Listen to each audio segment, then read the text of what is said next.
नमस्कार. आजच्या व्हिडिओमध्ये आपण पाहणार आहोत एक हृदयस्पर्शी कथा. कथेचं शीर्षक आहे जोडी. चला तर मग. जोडी. त्यांचा मुलगा त्यांना सकाळपासून फोन करत होता. दुपारपर्यंत कॉन्टॅक्ट होऊ शकला नव्हता. तरी त्याला फारसे काही जाणवलं नव्हतं. कदाचित ऑफिसच्या कामामुळे असेल. पण जसा सूर्य पश्चिमेला जाऊ लागला त्याच्या मनातून उदास आणि संधीप्रकाश दाटून येऊ लागला होता. 7 वाजायला आले होते. त्याच्या ऑफिसमधून निघण्याची वेळ आली होती. तरी पण त्यांचं बोलणं झालं नव्हतं आईबाबाशी. दिवसभरातून एकदाही. आता मात्र तो चांगलाच घाबरला. त्याने लगेच त्याच्या दादाला फोन लावला. पण तोही त्याच्या कामात व्यग्र होता. तो रात्री उशिराने आईबाबांना फोन करणार होता. मग त्याने बायकोला फोन लावला, विचारायला की तिला काही अंदाज आहे का.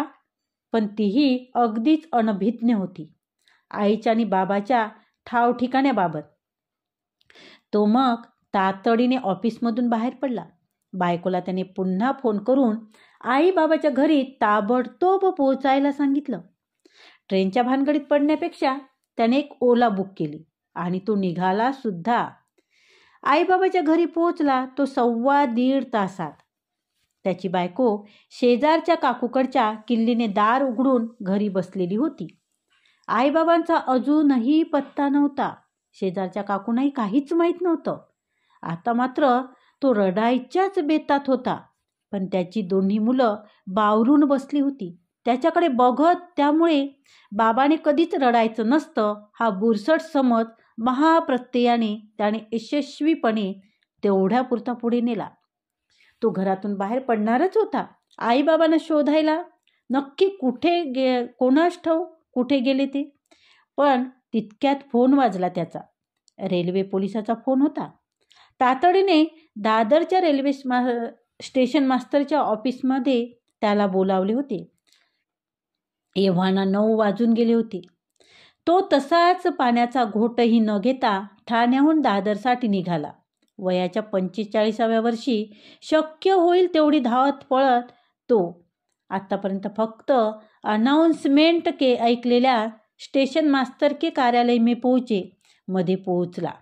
आईबाबा दोघेही छान खुर्च्या टाकून बसलेले. त्याला कमालीचं हायसं वाटलं दोघांकडे बघून. आणि तो पायातली ताकदच गेल्यासारखा धप करत एका रिकाम्या खुर्चीवर ऑलमोस्ट पडलाच. तिथे उपस्थित असलेल्या एका सिनियर पोलिसाने सांगितल्याप्रमाणे त्याच्या आईबाबांना गाडीची चेन ओढल्याप्रकरणी पकडून आणण्यात आलं होतं. आणि हे ऐकून तो खुर्चीवरून कोसळायचंच बाकी होतं. ज्यांनी ईस्ट वेस्टला जाण्याकरताही कधी विदाऊट तिकीट स्टेशनचा ब्रिज वापरला नाही अशा ह्या पापभिरू जीवांनी चक्क ट्रेनची साखळी ओढली होती.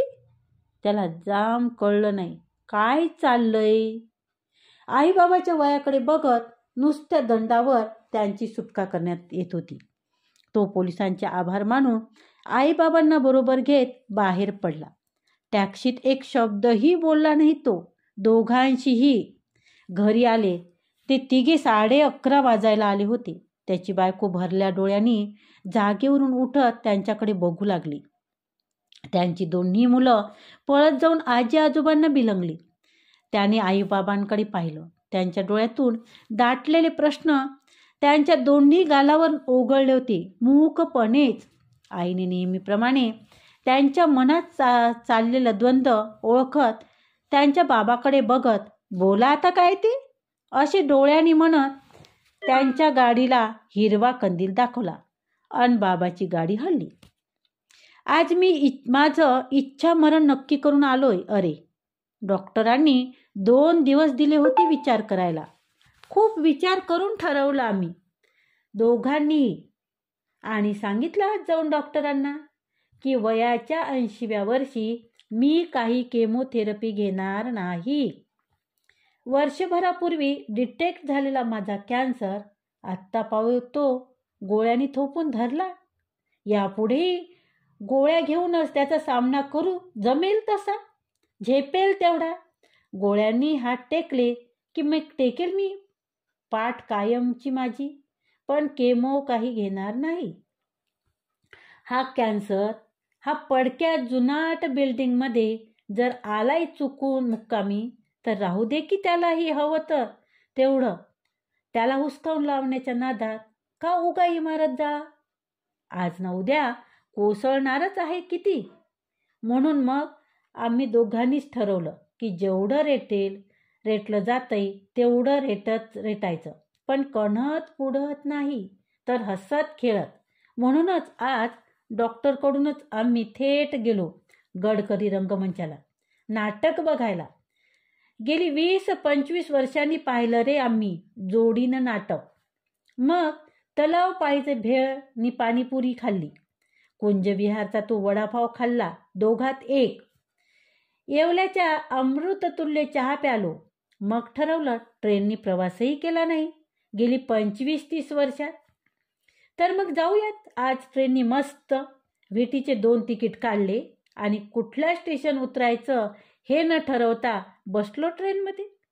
माटुंग्याला तुझ्या आईनेच माझ्याशी एक पैज लावली की गेल्या काही वर्षात एवढे पिळपिळीत झाला की साखळीही ओढता येणार नाही तुमच्याने. मग मीही पेटलो इरेला आणि ओढली साखळी. पण खरंच रे नाही जमलं मला एकट्याने. मग काय तुझी आई आलीच नेहमीप्रमाणे मला साथ द्यायला. आम्ही दोघांनी जीवाच्या आकांताने ओरडत साखळी खेचत अखेर ट्रेन थांबवलीच. साला एक ॲटो कधी एका हाकेत थांबली नाही आमच्यासाठी आयुष्यात, पण आज एक अख्खी ट्रेन थांबवली आम्ही जोडीने. आणि जे काय आनंदाने हसलोय आम्ही बघत एकमेकाकडे की काय विचारता सोय नाही. मग काय आले शिट्ट्या फुंकत पोलीस. आयुष्यात आम्हालाही पोलीस धरून नेतील कधी असं स्वप्नातही वाटलं नव्हतं, कारण झुरळ मारल्यावरही गुन्हा घडल्यासारखं वाटणारे आम्ही. पण खरंच क्रांतिकारक झाल्याचा फील आला बुवा. आणि मग त्या सिनियर पोलीस साहेबांनी फोन लावला होता तुला. त्यांनाही सगळं खरं खरं सांगितलं. मग आम्ही सगळं ऐकल्यावर त्यांनी विचारलं मला की अजून काय टोकाची इच्छा आहे तुमची. मी सांगितलं की मोटरमनच्या केबिनमधून प्रवास करायचा ठाणे ते पुणे.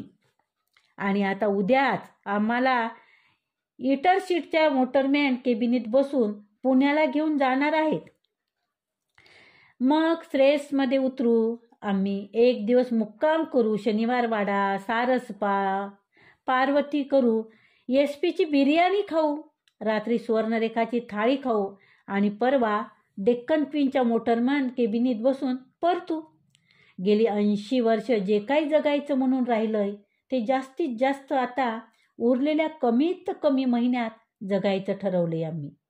खरं तर मी इथेही तुमची पाठ सोडणार नाही म्हणत ही तुम्ही पुढे जाऊन जागा शोधा, मी येतेच मागोमाग असंही म्हणते ही वेडी.